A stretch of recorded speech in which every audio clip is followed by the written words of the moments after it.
Good evening and welcome to another of my hip hop discography ranking videos. We are going to be looking today at Eve, who only has 4 albums to her name, so this should be fairly easy to get through. Eve being another one of the artists who rose up in the late 90s, was big through sort of that little period of the late 90s, early 2000s, sort of kind of dropped off in later years, the last decade or so, due to an assortment of film and TV work, family commitments, label issues. So there was a time where she was, 2 times when she signed to Aftermath Records. The second time was supposed to produce an album, which never came to fruition, which is a shame because it seemed like that would have been a good album.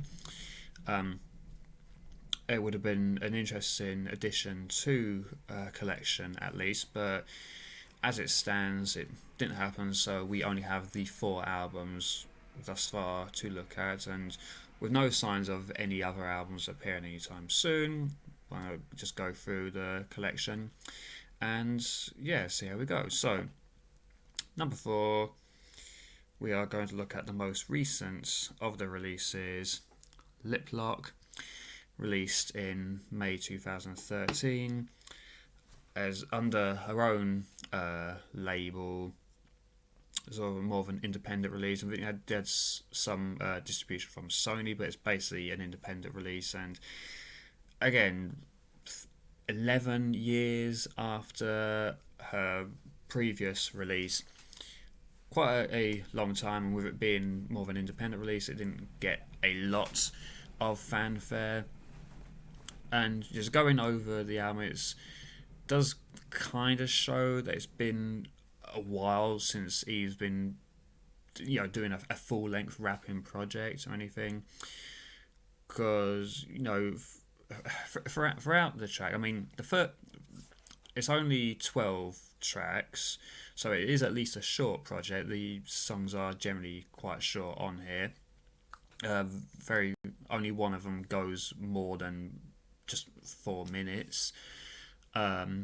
And one of the tracks is actually a remix, which we'll get onto in a bit. The first few songs are a good way of starting the album, I feel. The strong, hard-hitting intro bars track, Eve, featuring Miss Kitty for the outro. She Bad Bad, the lead single off of the album. It's a good banger of a track, and Eve still sounds really good on there again. This is what provides the remix for the final track, featuring Pusha T and Juicy J, who also have decent verses on there.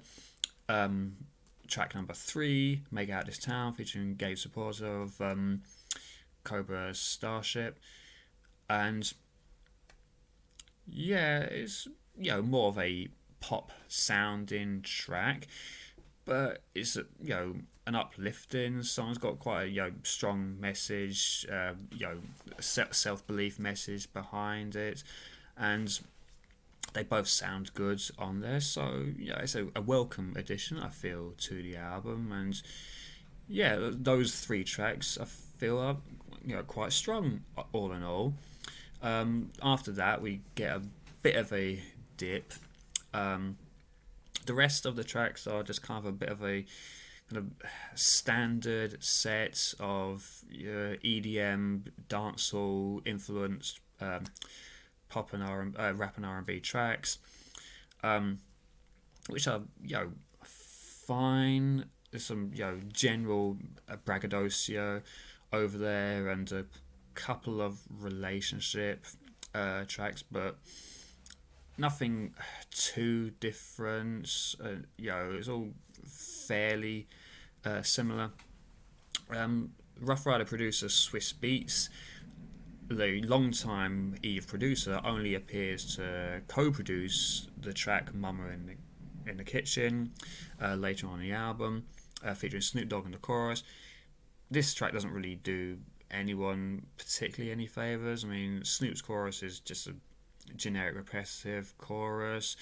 Eve goes through some fairly standard cooking metaphors, and yeah, it's not one of Swiss's strongest productions. It picks up a bit towards the end with the penultimate track, technically the closer. I mean, without you're not including the remix. Never Gone, featuring Chrisette Michele. There's a more of a sort of standards, but with an epic kind of feel in terms of a rap R&B track. And yeah, it kind of follows a bit of a trend of like quite strong, hard hitting closing tracks that Eve quite often has, in terms of like quite empowering self belief tracks as well, which it does the job fairly well. But yeah, most of the rest of the album doesn't really add that much different to it. So it's a okay project all in all, and it's definitely worth listening to. But yeah, a lot of tracks are fairly substandard, not worth repeat listens particularly. So we now move on in 3 in our rankings. Let There Be Eve, Ruff Ryders' First Lady. So this being Eve's debut, released in September 1999, first album under Ruff Ryders Interscope.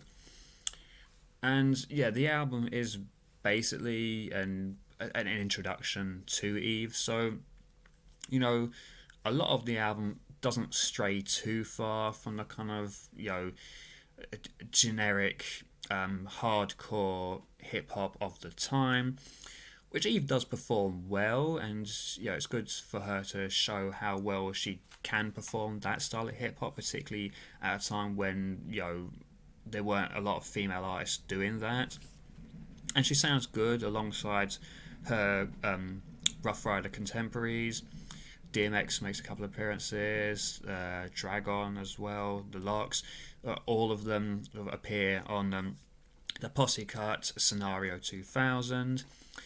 Going back to Swiss Beats, the majority of the album, the vast majority of the album in fact, is produced by Swiss Beats. I mean, this was at the time where Ruff Ryders was picking up a lot of momentum. Swiss Beats was quite heavy in terms of the production of that, in a similar way to DMX's Flesh of My Flesh, Blood of My Blood being almost entirely produced by Swiss Beats. This album is almost entirely produced by Swiss Beats.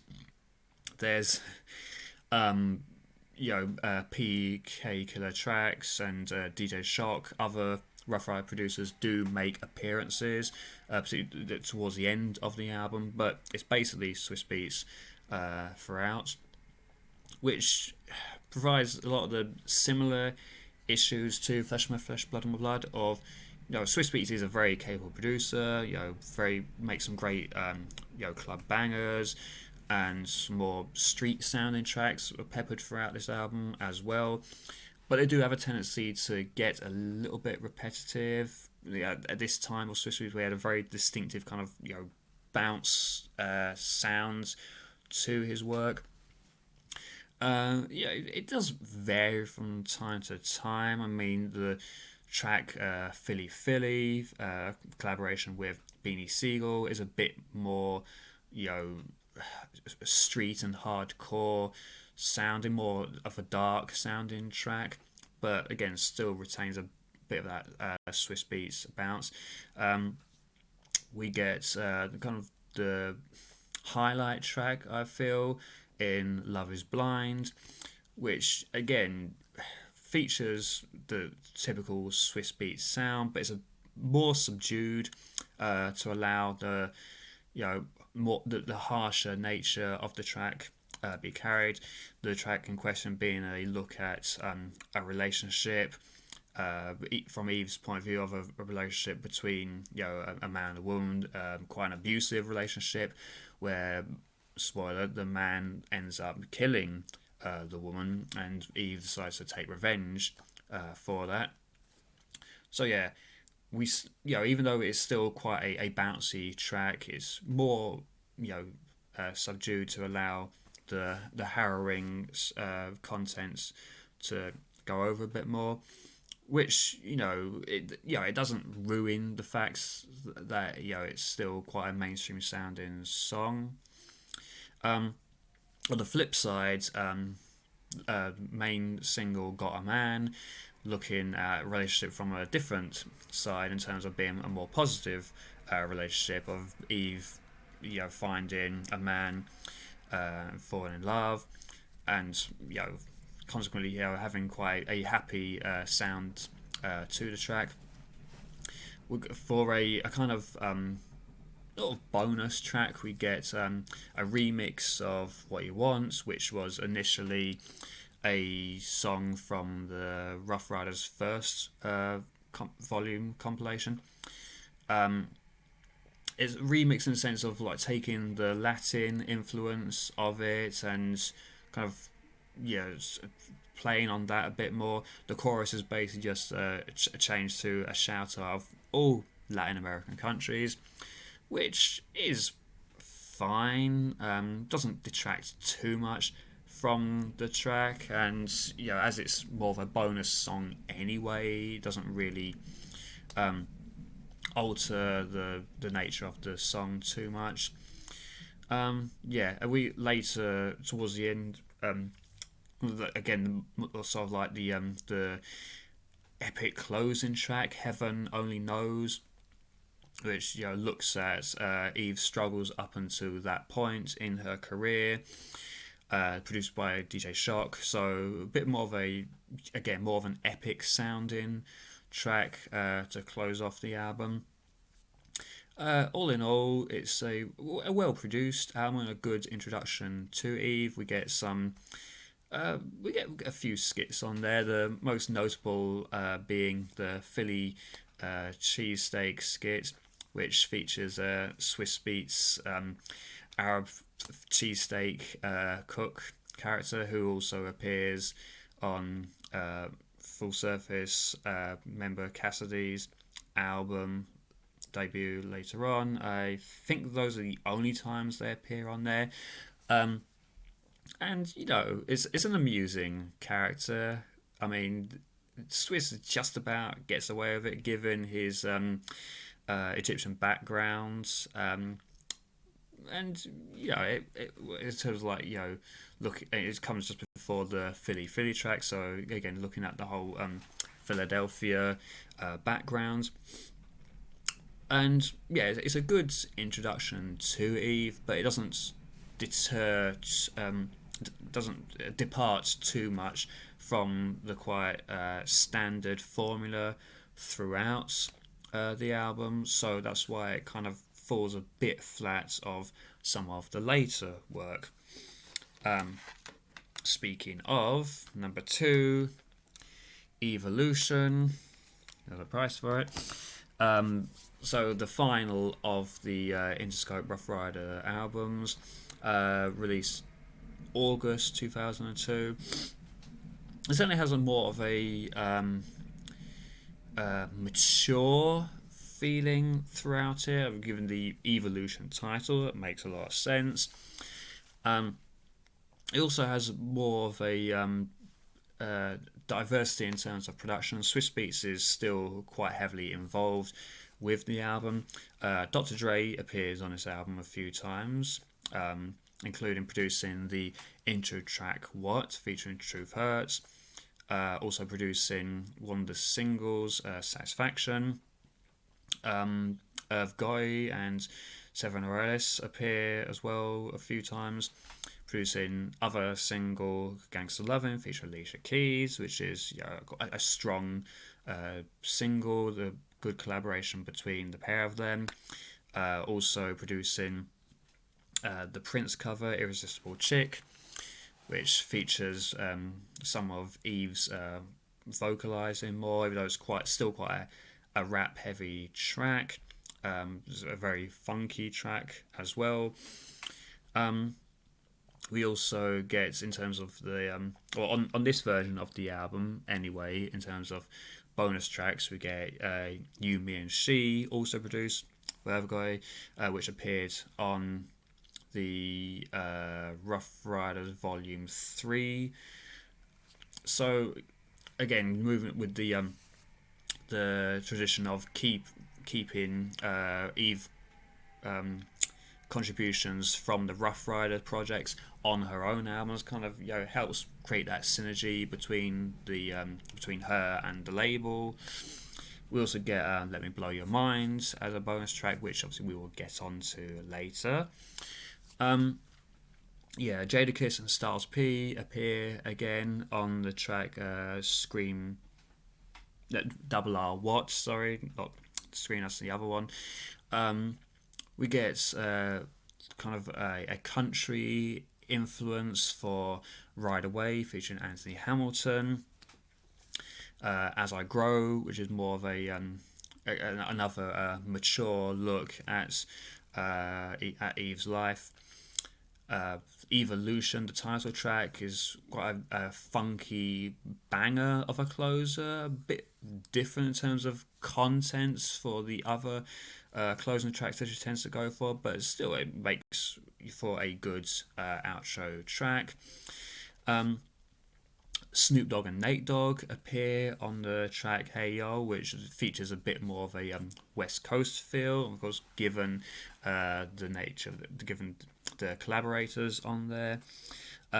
Party in the Rain featuring Mashonda, which is a very heavy banger of a track.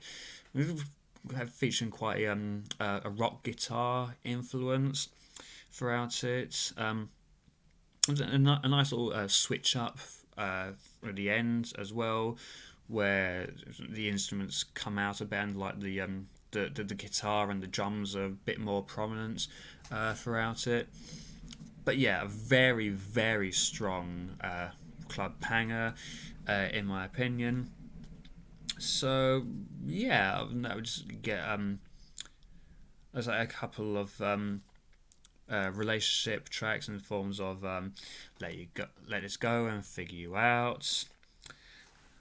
So yeah, all in all, it's very close between this and the overall number one that we go through, but it's a very strong album overall and very close. I say, but it was very difficult to choose between these two. I enjoy them a lot. But number one, of course, is Scorpion. So this is pretty much peak Eve, released in March 2001. Features her main well-known singles, Who's That Girl, and of course Let Me Blow Your Mind, produced by Dr. Dre, featuring Gwen Stefani on the chorus. And yeah, it was basically her biggest song, and it's a good reason for it. It's a very smooth, syncy Dr. Dre beat. Eve sounds great on there, kind of switching the flow up from quite an aggressive hip hop attack to more of a smooth R&B kind of flow. Gwen Stefani sounds great on there as well. The great chemistry between the pair of them. So yeah, it's a great song for a successful song for a good reason. Who's That Girl as well was a great intro track in terms, just like introductory tracks for artists. This is a very, very strong example of a really heavy sounding, aggressive attacking, bars track, and just an introduction to Eve as an artist and her style. Just sounds really, really confident over the beat. Produced by Teflon. So again, production, Swiss Beats is all over this album, but not in more of a way like Evolution. Dr. Dre is still on there again for Let Me Blow Your Mind. That's Where It Is with Styles P of the Locks. It's a very confident sounding collaboration between the pair of them. Scream Double R featuring DMX and Thug in the Street, which gets all of the Locks and Drag On together. Even Drag On have another collaboration for Got What You Need, which is another strong club banger produced by Swiss Beats. You Had Me, You Lost Me is a very fun, catchy breakup track. What else do we have? We have the Dawn Pen cover, No No No, with Stephen and Damian Marley on there. So, this is a more of a vocal track as well. There's hardly any rapping on there until the ends, the sort of last section of the song.